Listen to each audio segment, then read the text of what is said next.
Hi, it's taken me long enough, but this is part 2 of the world building series I started about 2 years ago and never continued. Whoops. In this video, I am going to talk about what I've learned when it comes to building believable and immersive worlds. I'd highly recommend checking out my first video in the series if you haven't yet.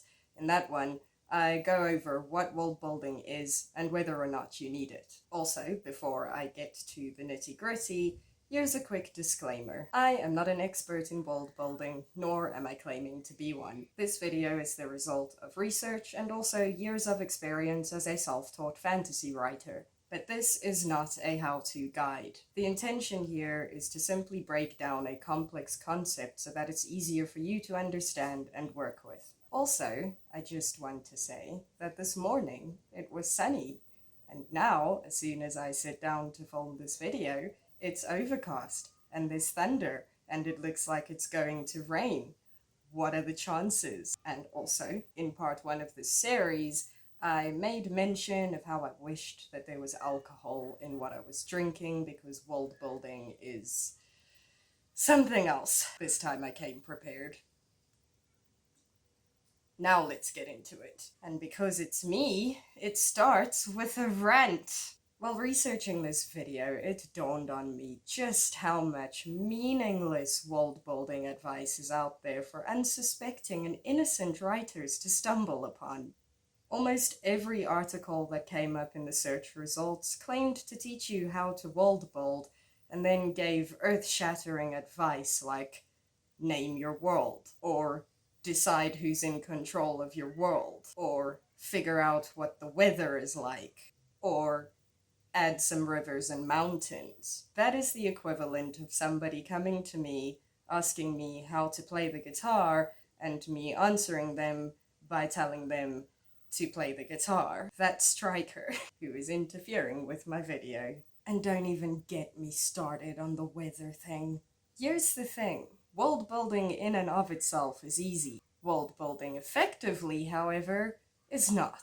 And it's the latter that we're going to discuss today. Here's the short version. If you want to build a believable or immersive world, you can't just add some rain or snow-capped mountains for dramatic effect, or create a bunch of different races for the sake of it. You have to design a world that makes sense, and that is what makes it so difficult. Now, it goes without saying that the genre you're writing in and also your world-building style will determine how much work you have to do here. For example, hard world builders and science fiction writers have a lot more research to do and a lot more to consider than somebody who is a soft world building urban fantasy writer. I'm not going to address every teeny tiny little detail that you have to think about. If you are a hard world builder and you want to study the science of every single little flower in your main character's hometown to make sure that you didn't leave any stones unturned, go for it. That's not what this video is about.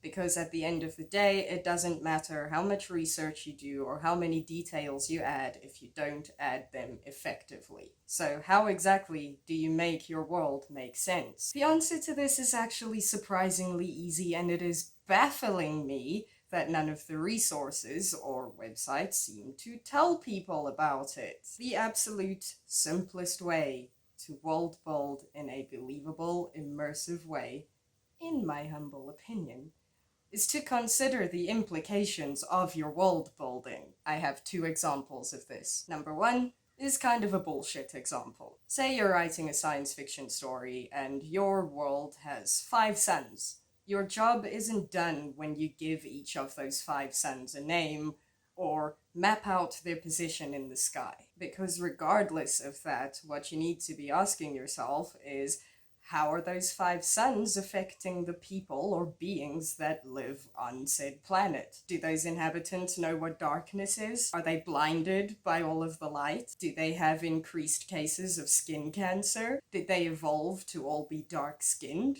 to have that natural extra protection from their 5 suns? Has special extra strength sunscreen been developed on this world? Does the entire planet rely on solar power? Do they know what cold is? Or are there 5 suns that somehow, someway, function the exact same way that our single one does, and therefore their planet is no different to ours. If that's the case, how? Why? Example number 2 is actually of my own story, The Fifth Warrior. It's an urban fantasy story, and the Disincarnate's world, as I call it, is modeled after our Earth in almost every single way. But in my world, where magicians exist out in the open, superheroes, comic books, and fantasy as a whole genre have very little reason to exist. They do exist, but they're either to honor and praise the elemental warriors, the chosen ones in my story that are very much celebrities and revered for their magic, or it's propaganda, or they're the equivalent of Mulls and Boon's books. Excessive, and kinda seen as cringe, almost taboo, and guilty pleasures. I mean, Spider-Man wouldn't really be special in a world full of other Spider-Men. Sure, there are limitations to the magic in the world that I created, and based on that, their fantasy could be imaginative in the sense that it describes magic and power that they don't have. But again, they treat it like we treat Mulls and Boone. Why? Because fantasy is an escape from our boring, limited, dreary little world that doesn't have magic. They don't have to escape into a world of magic because they live in one. If you add something to your world and you can justify it, you've effectively built something believable. Remember that not everything needs a thesis explaining why it exists. Science fiction is still fiction, and fantasy is not meant to conform to the rules of our world. So go ahead and have your 5 suns without any explanation, or include a river that glows pink and purple at night just because it's next to a wizarding school. What's important is that your world makes sense within itself and that your inhabitants live in it appropriately. And at the end of the day, it's sci-fi or it's fantasy are perfectly valid justifications for why things are the way they are in your story. But don't be lazy about it. There's a difference between 5 suns existing just because you want them there, and 5 suns that have an impact on the planet you're writing about. One of those things is believable, the other one is just silly, because the reality of the situation, whether you like it or not, is that having 5 suns will impact the people that live on that planet, even if it's in small, insignificant ways. It could be something as dramatic and detailed as everybody who lives on this planet having sunglasses permanently affixed to their faces. Or it could be something as simple as your main character admiring a 5-sun sunset every single day because they get a 5-sun sunset to watch. You know, it would be pretty pointless and pretty unbelievable to have a planet that has 5 suns that are just there.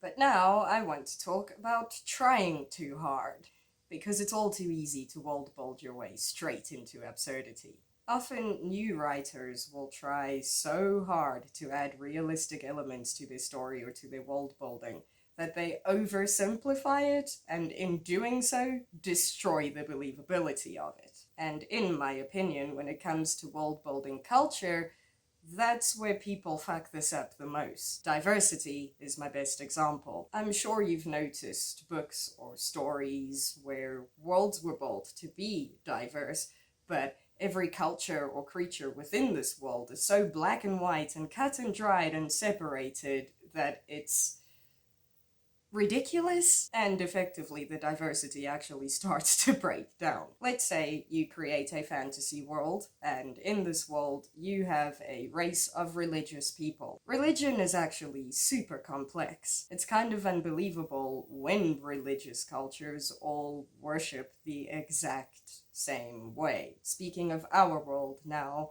a quick Google search tells me that there are 45,000 denominations of Christianity. 45,000, give or take. If you wanted to write a religious people as a standalone culture, why would they all behave the exact same way? Are they brainwashed? Uneducated? Do they all just happen to have the same unquestionable faith? Are they a cult? Again, It all comes down to the implications. If you wanted to write a believable religious culture, don't you think it makes sense that there would be variations within that religion? But so many people simply default to either it's black or it's white, and that happens when you focus on design more than you do believability. It's also how you end up with tokens, silly or gimmicky cultures or characters in your story, and also create one-dimensional societies. So let's take a look at a really good example of what I'm talking about. Star Trek, would you believe? I've been watching Voyager. Let's take a look at the Vulcans in particular, a race that I guarantee you know of even if you don't know a damn thing about Star Trek. They are not actually a race that is above emotion. They are actually a race that favors logic over emotion and therefore have learned to control their emotions. But that doesn't mean that every Vulcan has the exact same personality, or that they wear the same clothes, work the same jobs, or speak in the same monotonous voice. It also doesn't mean that the Vulcans are unquestionably in control of their emotions. In the Voyager episode Blood Fever, a Vulcan named Varric is absolutely not in control of his emotions, like at all, to the point where he kind of becomes violent and psychotic. And also a little bit rapey as well. Totally not in control of himself. But it's not a once-off thing. In the episode Prime Factors, Tuvok, who is also a Vulcan, disobeys orders and acts behind Captain Janeway's back, thereby putting his rank and good standing with her in jeopardy. It is heavily implied that he, just like everybody else around him, is desperate enough to put his own desires ahead of everything else, including logic, reason, and discipline.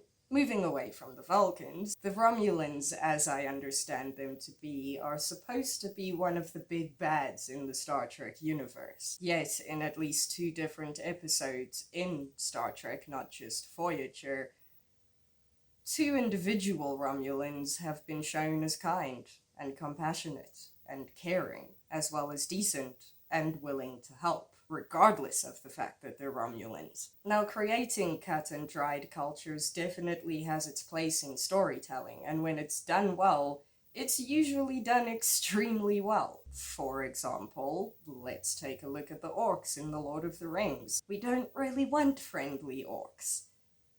They're evil because they have to be, but creating races and then not developing them at all, like not even a little bit, is the fastest way to create a one-dimensional world with zero dynamic between its inhabitants. I think that you should treat your cultures the same way you treat your characters. Don't make them too perfect or too defined. Add some variety, some flaws, some conflict. Which leads me to the last part of this video, which is actually about dynamic. You have to remember that everything in your world is going to interact with everything else in your world. Let's say you've added a magical race to your world. How exactly do they function inside of it? Are they accepted in society? Are they confined to one country or region or continent? Or are they scattered around and found everywhere? Do they sell their services? How does their magic fit within laws or social etiquette? What was their place in your world's history? Or, if they are out in the open, what was the history of that? If they're not out in the open, how exactly do they stay hidden? And more importantly,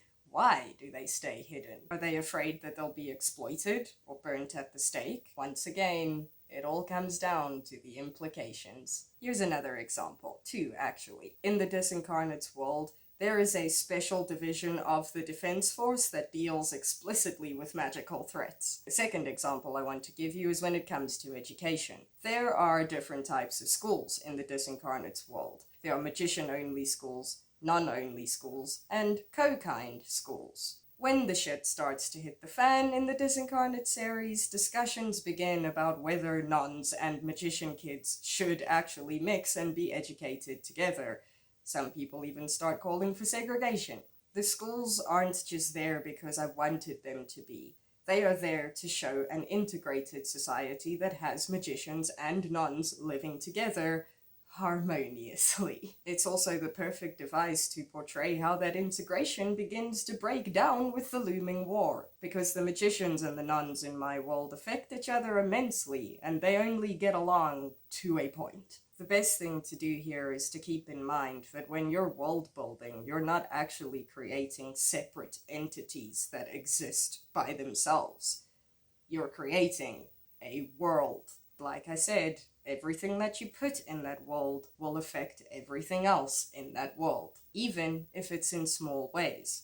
So you have to streamline that shit in it. Your world will be way more believable if it works with itself, and it will be way more immersive than if you just add random things for random reasons. So, to summarize, you can world build as much as you like, but if your world makes no sense, it won't be immersive. You can make your world make sense by giving some thought to the implications and consequences of what you're adding to it. World building is just as much how and why as it is who, what, when, and where. And don't underestimate the power of variety, especially when it comes to cultures and societies. But if all else fails, just cheat and become an urban fantasy writer. Last I checked, this world was already built, and all I have to do for my stories is modify it as I see fit. 'Cause I'm lazy. So, that is all for this video. Let me know which world building topics you would like me to break down next. I am considering creating individual ones that focus on the geography, the science, and the culture. Let me know if you like that idea, or suggest videos. Suggestions are always welcome. Let me know if you are enjoying this. I really will appreciate it. I think that's all, so I'm gonna go ahead and shut up now. I hope you enjoyed this video, and I will see you in the next one. Bye!